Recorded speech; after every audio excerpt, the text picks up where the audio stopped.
बुधवार दिनांक 25 सप्टेंबर 2024 रोजी मुंब्रा येथील नूरबाग MSP केअर फाउंडेशननी त्याचं आयोजन केलं होतं। त्या कार्यक्रमाला प्रमुख पाहुण्या म्हणून संसद रत्न खासदार सौ सुप्रियाताई सुळे येणार होत्या। त्या कार्यक्रमाला नव्हत्या आल्या, पण व्हिडिओ कॉन्फरन्सिंग थ्रू त्यांनी त्या कार्यक्रमाला संबोधित केलं। अभिनेत्री स्वरा भास्कर ह्या त्या कार्यक्रमाला आले होत्या आणि माजी मंत्री डॉक्टर जितेंद्र आव्हाड साहेब यांच्या सुविज्ञ पत्नी सौ ऋताताई जितेंद्र आव्हाड या त्या कार्यक्रमाला प्रमुख मार्गदर्शक म्हणून होत्या।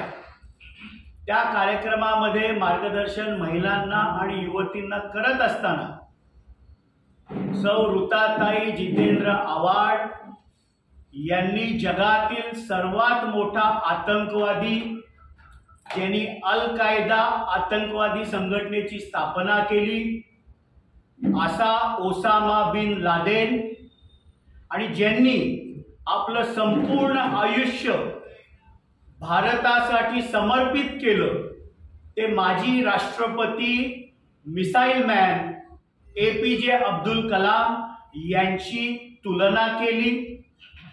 ओसामा बिन लादेन हा परिस्थितीने समाजाने आतंकवादी झाला अशा प्रकारचे अकलेचे तारे त्यांनी तोडले।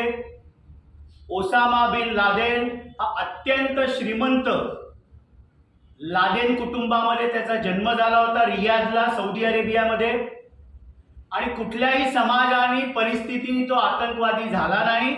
आतंकवाद हा जिहाद त्यांनी संपूर्ण जगभरामध्ये आतंकवादी कृत्य केले। 11 सप्टेंबरला वर्ल्ड ट्रेड सेंटरवर जो हमला झाला ज्याच्यामध्ये 3000 लोकांचे जीव गेले, हा आतंकवादी हल्ला देखील ओसामा बिन लादेनने केला होता आणि त्यामुळे त्याचं उदात्तीकरण करणं, त्याची तुलना माजी राष्ट्रपती APJ अब्दुल कलाम यांनी संपूर्ण आपलं आयुष्य देशासाठी समर्पित केलं। रामेश्वर इथे त्यांचा जन्म झाला, त्यानंतर क्वांटम फिजिक्स मध्ये त्यांनी आपलं शिक्षण घेतलं। DRDO defence research and development organisation आणि ISRO Indian space research organisation मध्ये अत्यंत मोलाचा अशी त्यांची कामगिरी होती। मिसाईल टेक्नॉलॉजी मध्ये भारताला अग्रेसर करण्यामध्ये APJ अब्दुल कलाम साहेबांचा नाव होतं।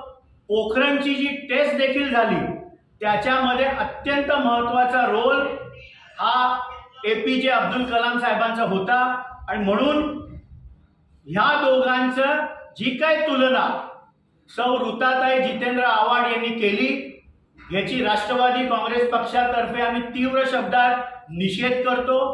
ठाण्याचे पोलीस आयुक्त आशुतोष डुमरे साहेबांना आम्ही विनंती करतो की संपूर्ण कार्यक्रमाचं रेकॉर्डिंग त्यांनी चेक करावं आणि राष्ट्रद्रोहाचा गुन्हा सौ ऋताताई आव्हाड यांच्यावर दाखल करावा।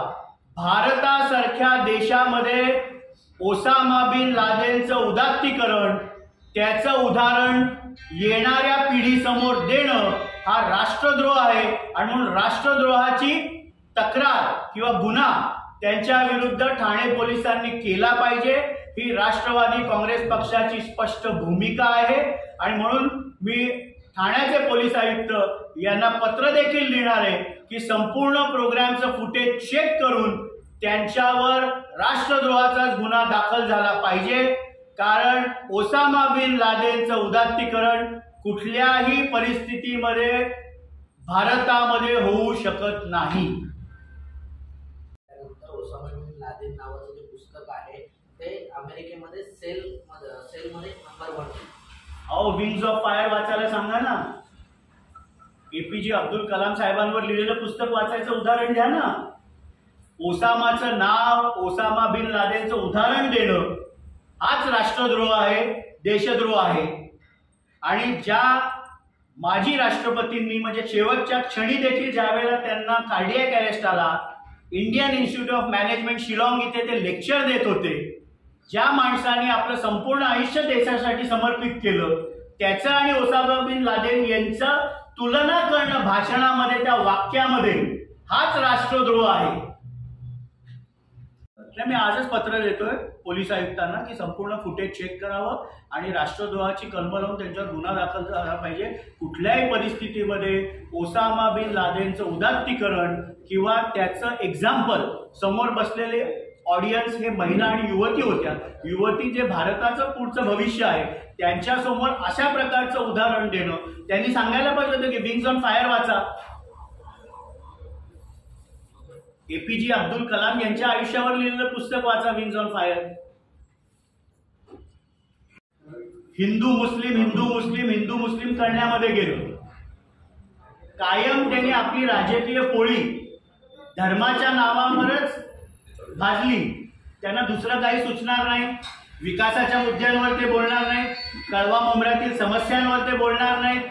पण हिंदू मुस्लिम करत राहणं तरच आपलं राजकारण यशस्वी होऊ शकतं हे त्यांना माहिती आहे. म्हणून वारंवार ते धर्माच्या नावाचं राजकारण करत असतात. आणि माझा तर पुढे जाऊन माननीय संसद रत्न खासदार सुप्रियाताई सुळेंना प्रश्न आहे की आपण त्या मंचावर जर असतात तर आपल्याला ही तुलना पटली असती का? याचं उत्तर राष्ट्रवादी काँग्रेस पार्टी, शरदचंद्र पवार गटाच्या नेत्या संसद रत्न सुप्रियाताई सुळे यांनी दिलं पाहिजे. कारण मुख्य अतिथी म्हणून त्यांचंच नाव तिथे घोषित केलं होतं. तरुणांकरिता कार्यक्रमाचं आयोजन केलं होतं, कुठेतरी त्यांच्यासमोर असं वक्तव्य करत त्यांची दिशाभूल करणं कुठेतरी साबित होतं. 100% आपण युवती ज्या या भारताचं भविष्य आहे, स्त्री शक्ती ज्याचा आपण आदराने ज्याला नमन करतो, त्यांच्या समोर एपीजे अब्दुल कलाम साहेबांचं उदाहरण द्यायला पाहिजे का ओसामा बिन लादेनचं द्यायला पाहिजे? म्हणजे राजकारणासाठी आपण किती खालती घसरणार आहोत. जो जगातला सर्वात मोठा आतंकवादी होता, अल कायदाचं नेटवर्क अख्ख्या जगामध्ये ज्यांनी चालवलं, त्या माणसाचं नाव देखील घेणं आणि त्याचं उदात्तीकरण करणं आणि त्याची तुलना भूतपूर्व राष्ट्रपतींशी करणं, याच्यापेक्षा मोठा राष्ट्रद्रोह होऊ शकत नाही. मुंबऱ्यातील मतं आपल्याकडे फिरवण्याकरिता त्या देशामधील लादेन संदर्भात असलं वक्तव्य केलं असं वाटतं का? कायमच धर्माचं राजकारण जे करत आले त्यांना हिंदू मुस्लिम लखला बसावं. राष्ट्रवादी काँग्रेस पार्टी विकासाचं राजकारण करते. आमचे राष्ट्रीय अध्यक्ष माननीय अजितदादा पवार साहेब असतील, प्रांताध्यक्ष खासदार सुनीलजी तटकरे असतील, यांच्या मार्गदर्शनाखाली विकासाचं राजकारणच राष्ट्रवादी काँग्रेस पार्टी करते. म्हणून राष्ट्रवादी काँग्रेस पार्टीची स्पष्ट भूमिका आहे की आम्ही पोलीस आयुक्तांना विनंती करणार आहोत की संपूर्ण फुटेज त्यांनी चेक करून काय त्या बोलल्या हे बघून त्यांच्यावर राष्ट्रद्रोहाचा गुन्हा दाखल झाला पाहिजे. सप्टेंबर 2024 रोजी मुंबऱ्या इथे एक महिलांसाठी आणि युवतींसाठी मार्गदर्शनाचा कार्यक्रम आयोजित करण्यात आला होता. या कार्यक्रमाला प्रमुख पाहुण्या म्हणून संसद रत्न खासदार सौ सुप्रियाताई सुळे येणार होत्या. त्या कार्यक्रमाला जरी उपस्थित नसल्या तरी व्हिडिओ कॉन्फरन्सिंग थ्रू त्यांनी बहुतेक संबोधित त्या कार्यक्रमाला केलं. अभिनेत्री स्वरा भास्कर या त्या कार्यक्रमाला आल्या होत्या. त्याचप्रमाणे माजी मंत्री डॉक्टर जितेंद्र आव्हाड साहेब यांच्या सुविज्ञ पत्नी सौ ऋताताई जितेंद्र आव्हाड यांनी त्या कार्यक्रमामध्ये भाषण करताना जगातील सर्वात मोठा आतंकवादी ओसामा बिन लादेन हा परिस्थितीने समाजामुळे आतंकवादी झाला आणि त्याची तुलना ज्यांनी आपलं संपूर्ण आयुष्य देशासाठी समर्पित केलं असे भूतपूर्व राष्ट्रपती एपीजे अब्दुल कलाम साहेबांशी केलं. ही गोष्ट म्हणजे राजद्रोह आहे, राष्ट्रद्रोह आहे. आणि म्हणून राष्ट्रवादी काँग्रेस पक्षाची आमची स्पष्ट भूमिका आहे की ठाणे पोलीस आयुक्तांना मी पत्र लिहून विनंती करतोय की त्या कार्यक्रमाचं संपूर्ण फुटेज चेक करून राष्ट्रद्रोहाचा गुन्हा सौ ऋताताई आव्हाड यांच्यावर दाखल झाला पाहिजे. भारताच्या या पवित्र भूमीमध्ये ओसामा बिन लादेनचं उदात्तीकरण, ओसामा बिन लादेनचं उदाहरण येणाऱ्या पिढीला देणं हा राष्ट्रद्रोहच आहे. ही राष्ट्रवादी पक्षाची स्पष्ट आमची भूमिका आहे.